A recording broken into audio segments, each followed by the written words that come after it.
The only time Annette caught my eye before her funeral was when she reached down to scratch her leg. She sat 2 seats diagonally from me, but she never did much except for maybe stare quietly out the window once in a while. Now don't get me wrong, I'm not some sort of stalker or anything. She only caught my attention because Mr. Miller's 5-star golden lecture was boring the hell out of me, and she happened to be in my eye line. It was kind of amusing at first, her fingers weaving in and out of her stockings, but then, I felt something down there.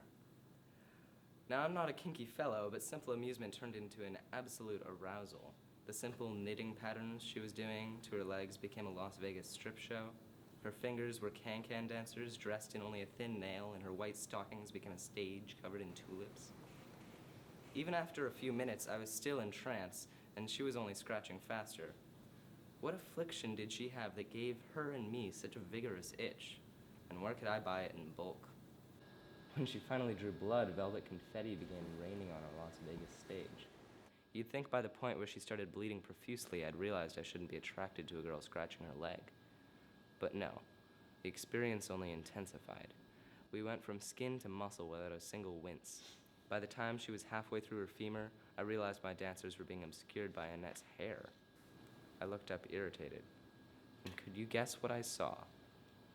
A polar bear. Annette's hair lay atop a hairy white polar bear. Surprised was an understatement. I stared dumbstruck as a heaving bear continued to claw at her leg. It was also at this time that Annette finally stopped scratching. As if she realized she probably had some lotion in her purse, she raised her hand and waited for Miller's attention. "Bathroom?" she asked. And all Mr. Miller did was nod.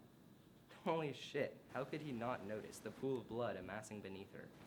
With my breath held, she stood up casually and her leg finally snapped in half.